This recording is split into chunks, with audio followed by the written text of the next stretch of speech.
Baksa बरमायाव Pioneer एकाडेमिनि गोदान बिल्डिंनि लाइखुन्थाखौ गायसनबाय।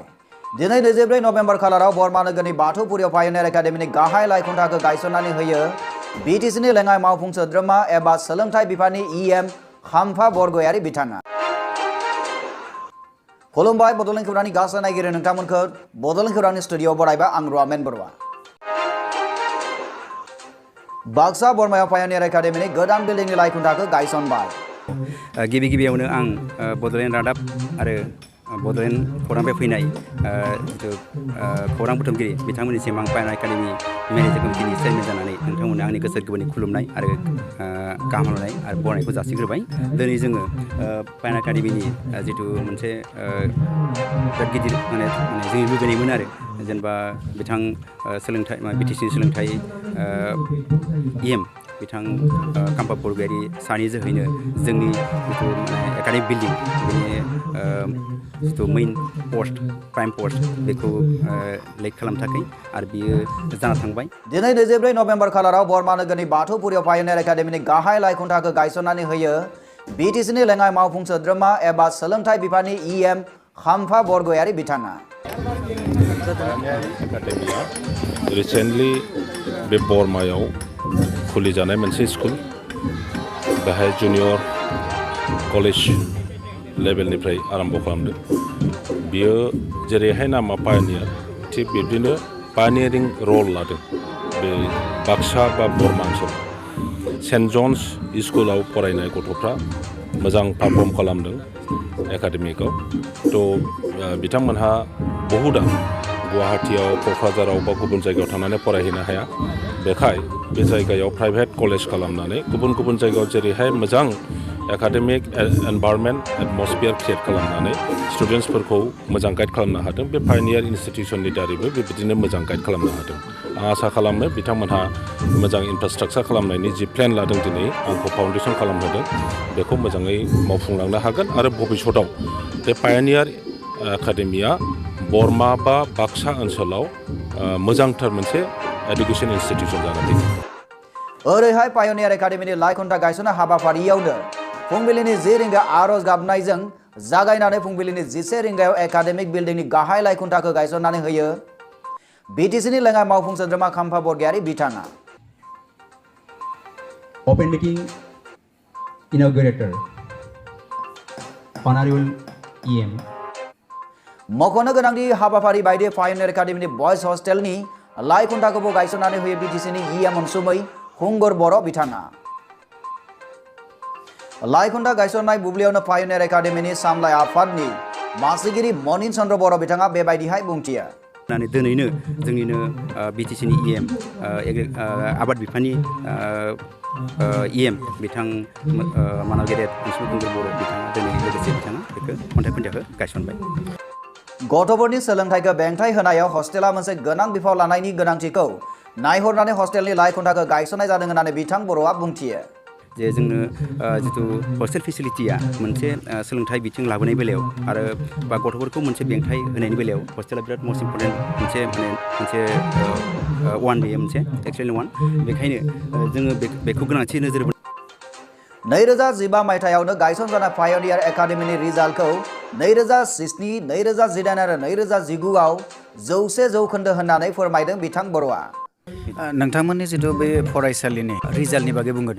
औ जों जेब्ला पायनियार एकाडेमिखौ 2014आव एज ए टिउटरियेल हम हिसाबै गायसनदोंमोन बेनियावनो माखासे रायजोनि डिमान्डखौ जों मोननानै जोङो 2015आव जोंनि बे एकाडेमिक माबाखौ जों स्टार्ट खालामदों आरो हिसाबै जोंहा 15 जागायनानै 17आव गदों। बेहाय जोंहा 100% रिजाल्ट जादों आरो बिदिनो नेक्स्ट मोनसे बेटसाबो जोंनिया जेब्ला 18आव गबाय बेबो दानि 100% मोजां रिजाल्ट जादों।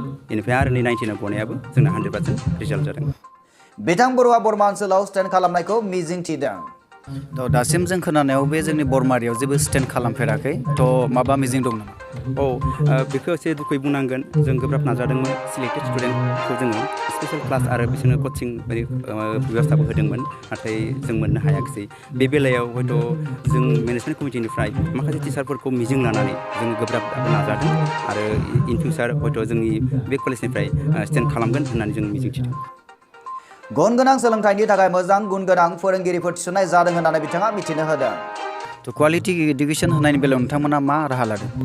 क्वालिटी इडुकेशन होनायनि बेलायाव जोंहा आसलते गोबां एक्सपिरियेन्स गोनां टिचार लाबोदों आरो जोङो गोबां एरियानिफ्राय माने माखासे स्टुडेन्टखौबो जाहाथे खायसे स्टुडेन्टखौ जों ओरैबायदि नोजोर गोलैदों माने माखासे फरायसाफोरा गोब्राब नाजानायनि गेजेरजों मालाबा बिसोर मोननो हाया। ओंखायनो क्वालिटी स्टुडेन्ट दानाय बेलायाव स्टुडेन्टआबो एसे मावनो गोनां दङ नालाय जेरै मोजां फरायसाफोरखौ जों लाबोदों। जोंनाव दा मथा मथि 94% मोननाय माने गोबां स्टुडेन्ट दङ। बिसोरनिफ्राय जोङो क्वालिटी इडुकेसन मोनगोन सानदों। क्वालिटी इडुकेसन होनबाथ' जों जेनेबा गुबुन बिथिङाव थांनांगोन जेनेबा फोरोंगिरिनि अनगायै एनादार जोंहा माखासे जोंना नेसनेल लेभेलनि कन्टेस्टिं एग्जाम दङ जेनेबा JEE नङा होमबा आरो माने बे आसाम इन्जिनियारिं बायदिसिनाफोराव जेनेबा माने कन्टेस्ट खालामनो थाखाय जों बिसोरनो स्पेसियेलि क्वालिटी जानो थाखाय जोङो माने बोसोर मोननै जाबाय एक्सट्रा जों IITN लाबोनानै जों बिसोरनो कचिं गासिनो दं। बावैसो बरमायाव एम्पायार एकाडेमि गायसनजानायनि सोमोन्दै बेबायदि बुंथिदों बिथां बर'आ। तो बरमायाव बावैसो मोनसे एम्पायार एकाडेमि गायसनजाबाय, बेयाव नोंथांमोननियाव माबा मोनसे हेम्पार गोग्लैगोन नामा?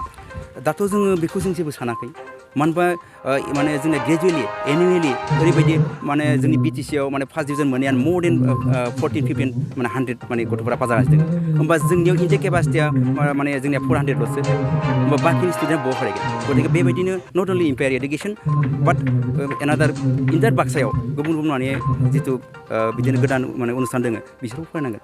मानो होनबा बिसोरखौ फरायनो खाबु होनांगोन। मानो होनबा इनटेक केपासिटिया जोंनियाव अनलि मात्र जास्ट 400ल'। बाक्सायाव थानाय जिथु बरमाया सोलोंथाइनि नोगोर जानो थांगासिनो दं, नोंथांनि मतामतआ?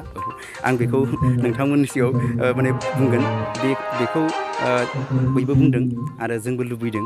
मानो होनब्ला जोंनि गेजेराव सिरियै ओरैबायदि मोनसे दाहार सोमजिदों जे जोङो थारमाने गुबुन बाथ्राफोरखौ बुंनांगोन। बेबायदियाव जोङो गोबां माने शिक्षा लानाय अनुस्थान जादों। ओंखायनो जोंबो मोनसे चेलेन्जजों सिरि आरो जे जोंनि बरमायावबो बरमाल' नङा जोंनि बे जिथु बेकवार्ड इन्टार बाक्सा डिस्ट्रिक्टआव बेकवार्ड माने जिथु सोलोंथाइनि हारा जोबोद माने बिल'।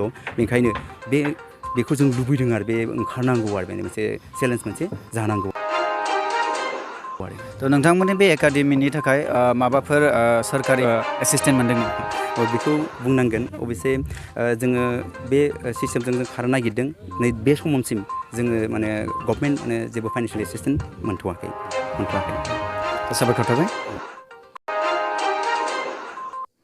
दा सम सफैबाय बड'लेण्ड खौरांनि गासै नायगिरि नोंथांमोननिफ्राय बिदाय लानायनि। बड'लेण्ड खौरांनि गासै नायगिरि नोंथांमोननिसिम अननाय मोजां मोननाय सिबिनाय आरो खुलुमनायखौ फिन बावहरनानै दिनैनि रादाबखौ एसेबांनो फोजोबनाय जाबाय। गोजोन्थों।